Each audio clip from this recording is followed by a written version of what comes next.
Good morning. Hello everyone. Over the weekend, the Easter weekend, we had the quiet days and Come into the picture. come closer.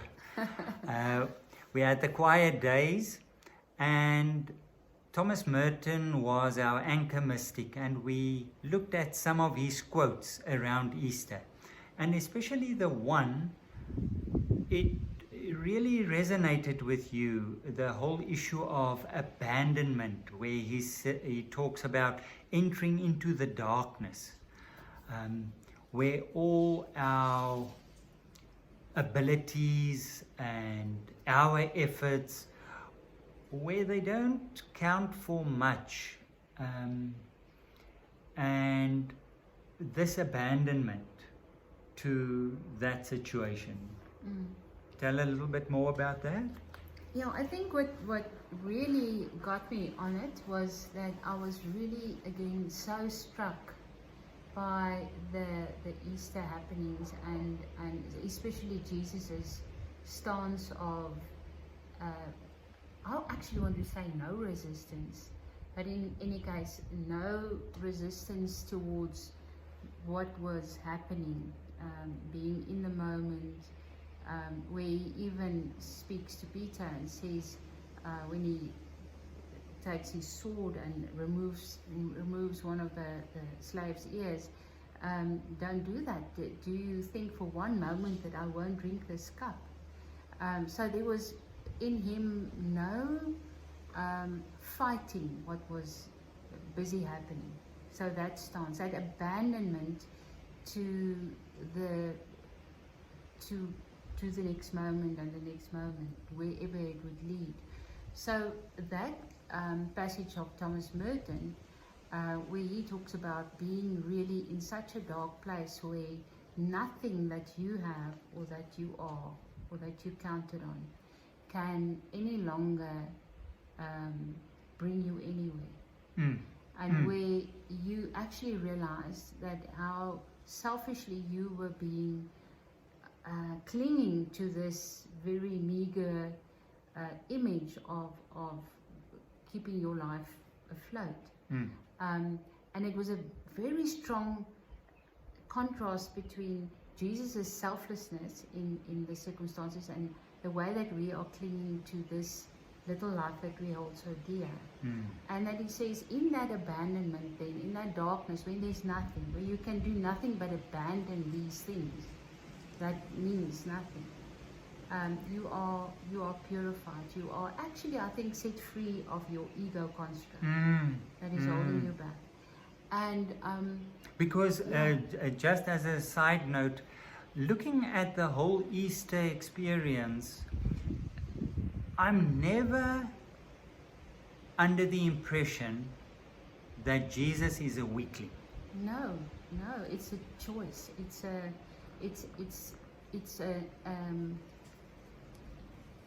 willing Entering into the moment. Surrendering into the moment. Yeah. So, and then I'm reading a book by Margaret Blackie, Rooted in Love, that explains the Ignatian spirituality. That is the Jesuits' core belief system.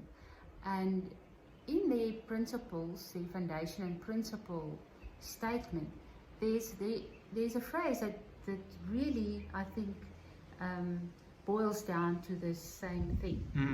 And so I've been sitting with that, and it's a very difficult one because we come from a certain idea of what is good for us, or what we would like to have, what we see as a good life. So we have desires for things in life. And what he says in this foundation and principle then, we should not fix our desires on health or sickness, wealth or poverty, success or failure, a long life or a short one. For everything has the potential of calling forth in us a deeper response to our life in God. Our only desire and our own choice should be this: I want and choose what better leads to God's deepening His life in me. And I think that's what you see in Jesus. So I'm sitting with that whole idea of being open, not having my will, my desires up front, but or actually the desire that I have should not be on these things. The desire of my heart should be for the deepening, for the closeness with God, for the God's life in me. So, and if I really have that desire, then these things, whatever happens in my life, is not what determines my well-being or my growth. So yeah, I don't know how do you see this? Yeah. Often we decide beforehand that when X, Y, and Z were to happen, then I would be happy, I would be fortunate, I would live the good life. So we have our agenda and we have our yardsticks. And then when it doesn't play out that way, we sit with a lot of disappointment and frustration. And actually a crisis in terms of how we think God is active in our lives. Because to a large extent, our God image is of a God making our wishes come true. That is our God image. God, can you do this for me? And it's fine to have the conversation with God, but it is God who is at our beck and call, and He should make this happen. And then when it doesn't happen, we have all these problems around that. And with this and this abandonment that Merton is talking about, it is not a selflessness in terms of I become totally unimportant, passive and all of that. It doesn't mean that, but it is this openness to let things happen and enter into that what is happening and know that God is busy with what is happening. Yeah, it's almost like life happens. Yes. And then that life is good and bad. Yes, exactly. So when something really bad happens, like you get diagnosed with cancer, then I think a lot of the suffering lies in not the accepting of the reality of it. Yeah. And the questions around that, why, where is God, does God care, all of those questions. Because our desire is for health. And there's nothing wrong with wanting to be healthy and working towards being healthy. But the overriding focus of our lives should be for a deepening. So it's almost like the desire, like you have your desire, like your eyes are focused on this thing in front of you. And it's like, that's not the focus. You should be lifting your eyes towards the further, the step-by-step deepening, whatever life brings you. And I think Jesus, there can be no better example than Jesus, especially with what happened over Easter. So I think also a big component of that is our image of God and the way that we trust or mistrust God's intentions with us.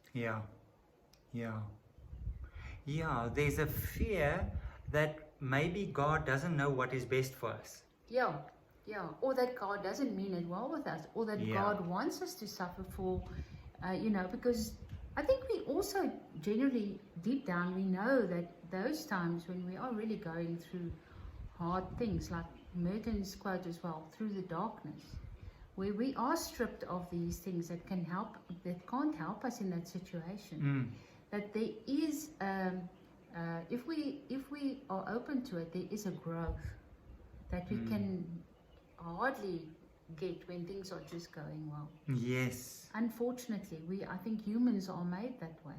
Yeah.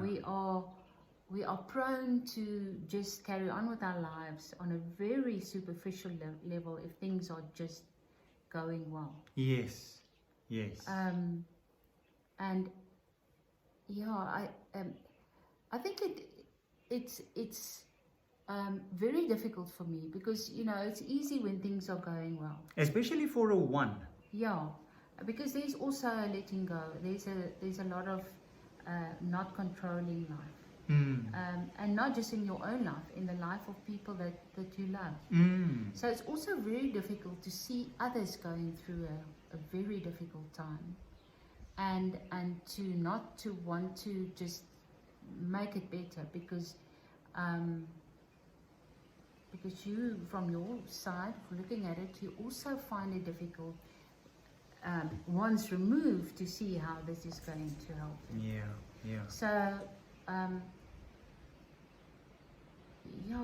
and when something really difficult is happening, and we can take that step back and just remind ourselves that and I think the closer we get in relationship to God as love, as tenderness, as caring, the easier it God gets. as life. God as life, yeah. Even in that, the more we can trust, the more we can surrender to it and allow it to bring us closer, deepening us. Because what helps me with all my ego efforts and everything, and this mindset of I know how things should play out, what is good and what is bad. But if I, on a very deep level, I love the word, James Finley uses the word, the interiority of God. It is so, we live in the interiority of God. And the interiority of God is our life. All of life. And if we step into our life and experience our life, not deciding, well, this life shouldn't have bad things, it shouldn't have sad things, it shouldn't have difficult things, then we're not stepping into the interiority. We're not abandoning to the interiority of God. And I don't think it's being fatalistic about the situation. If you are facing a very difficult thing happening in your life, it's the accepting of the reality of the difficult thing. Yes. And then, of course, to look at ways for you to work through this or get through this. Yeah. So, and that as well. Yeah, we because must still tell the story about the yes, Chinese farmer. but it's interesting because among Christians, often there is this stance, the counter side of wanting only the good is, this is bad and difficult, so it must be good. Yeah, that can be paradoxically also a stance. This is and I think really... that's why he says, yes, do not desire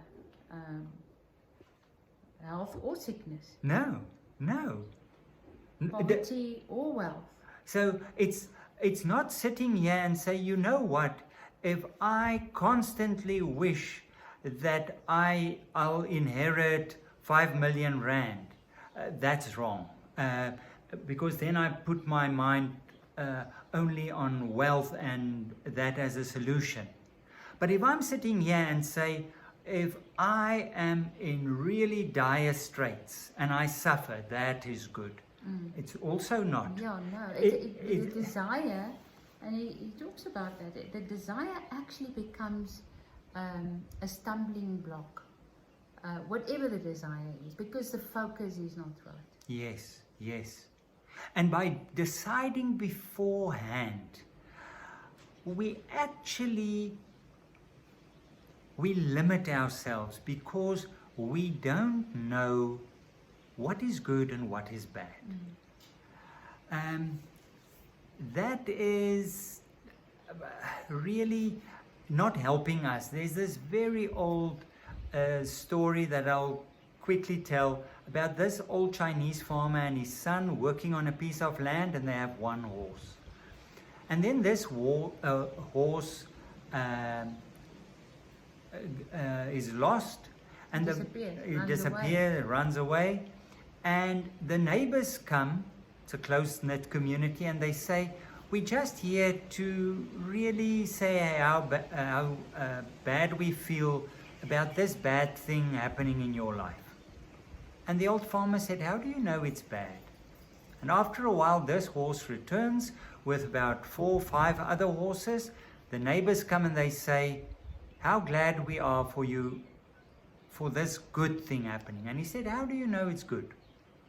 So the son, they need more horses. He starts breaking them in. He falls off one. And because of that, he goes through life with a limp. Neighbors come and they say, so sorry about this bad thing. How do you know it's bad? War breaks out. All the men being able to fight in the war, they are recruited, and the army comes around. They see this son limping and they say, you can't fight in the war. You stay behind, farm with your father. You can't go to war. Neighbors come. We're so glad for this good thing happening in your life. And the farmer says, how do you know it's a good thing? And so this story can carry on and carry on. The moral of this little story is, how do we know what is good and what is bad? Yeah. By deciding beforehand, we limit ourselves and life itself passes us by.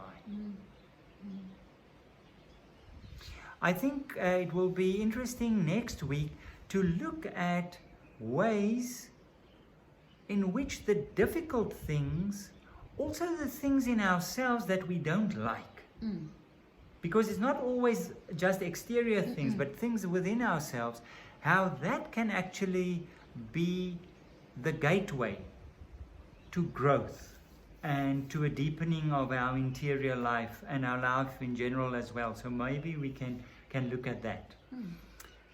Lovely to talk to you. Have a great week, everybody. Keep well. Bye.